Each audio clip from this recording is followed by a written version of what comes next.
Assalamualaikum warahmatullahi wabarakatuh. Selamat pagi Bu Nadia Sati. Terima kasih sudah bersedia meluangkan waktu untuk wawancara kami hari ini.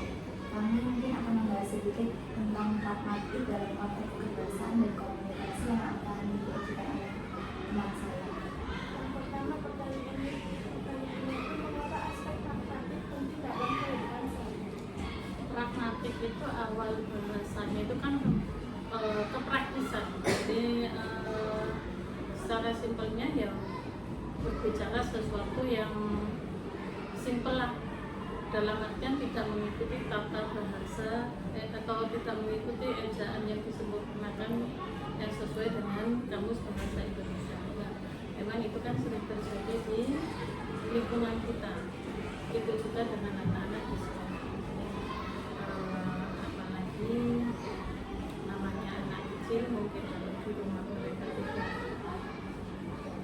tidak terlalu ditekankan tentang sopan santun dalam berbicara, jadi guru itu dianggapkan oleh mereka, jadi mereka ngomong itu ya wis seperti mereka ngomong sama teman. Selanjutnya, apa saja sih contoh kesalahan pragmatik yang sering terjadi di lingkungan sekolah? Kesalahan anak-anak ya itu tadi, karena mereka dari rumah tidak ada dasar yang kuat tentang bagaimana sikap ketika bersama orang tua, ketika bersama dengan orang yang usianya lebih, ketika dengan teman, ketika dengan adik kelas mungkin.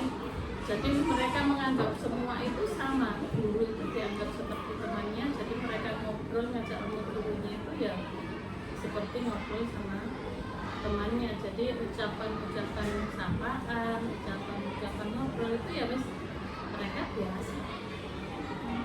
Terus selanjutnya, bagaimana hubungan antara pragmatik dan kesopanan berbahasa? Kesopanan dan pragmatik dan bahasa, yaitu tadi karena penekanan sopan santun di rumah itu kurang. Di sekolah sebenarnya kita sudah mengajarkan, tapi dasar anak itu kan lebih banyak waktu di rumah, interaksi di rumah. Nah, ketika interaksi di rumah sama orang tua mungkin anggap dia seperti biasa, dengan kakaknya, dengan adiknya seperti itu, jadi mereka ya seperti biasa, seperti ngobrol sama. Jadi kalau istilahnya orang Jawa, unggah-unggahnya itu nggak ada, unggah-unggahnya itu nggak ada. Dalam konteks pendidikan, bagaimana cara guru bisa mengajarkan pragmatik kepada siswa? Sebenarnya dalam semua mapel ya, sekarang kan semua mapel itu kan terintegrasi, tidak hanya bahasa Indonesia saja, tidak ada PKN saja. Sejak kurikulum 13 itu kan semua mapel itu terintegrasi satu sama lain. Ketika kita mengajar bahasa Indonesia, tapi di situ nilai PKN ada, nilai akar, nilai sopan santun kita. Nah, sebenarnya kita ya sesuai dengan materi yang ada, kita sampaikan dengan penyisipan materi-materi tentang akhlak. Itu tadi kembali, walaupun di sekolah sudah ditekankan sedemikian rupa, tapi ketika di rumah hal itu tidak dipraktekkan, yang anak-anak kurang lebih terbiasa, karena waktu mereka di rumah kan lebih banyak daripada ketika mereka di. Pertanyaan yang terakhir Ibu, bagaimana dengan penutur asing yang belajar bahasa Indonesia? Apakah mereka juga sering mengalami kesalahan dalam pragmatik? Kebetulan kita itu kan kita ada kelas di rumah, jadi kami setiap setahun sekali mendapatkan komputer dari luar, yang rata-rata mereka itu adalah mahasiswa yang mungkin sedang liburan ya. Jadi mereka cari kesibukan di negara lain dengan tujuan ingin belajar bahasa dan istiadat atau kebiasaan dari negara yang dikunjungi.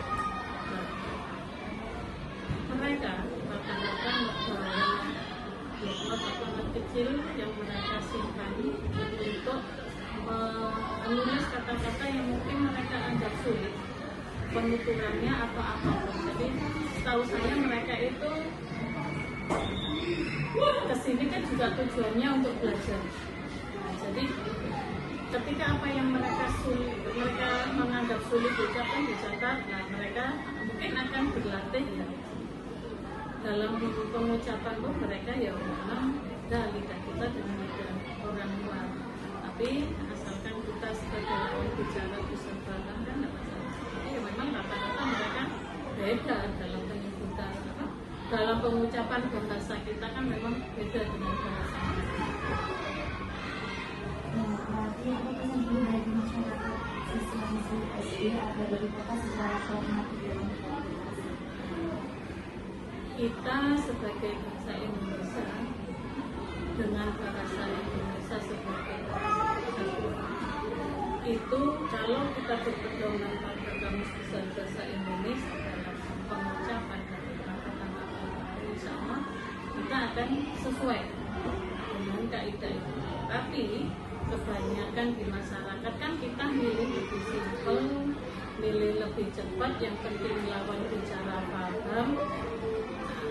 Otomatis itu kan sudah merusak tatanan bahasa yang ada di situ kan muncul lagi. Jadi kenapa pragmatik itu muncul? Yaitu tadi karena kita tidak belajar secara utuh dari Kamus Besar Bahasa Indonesia. Di samping itu juga lingkungan yang tidak mendukung hal itu. Kenapa? Ya itu tadi kita milih simpelnya yang penting orang lain paham apa yang kita ucapkan. Kita milih kata yang simpel, kita singkat. Baik, terima kasih Bu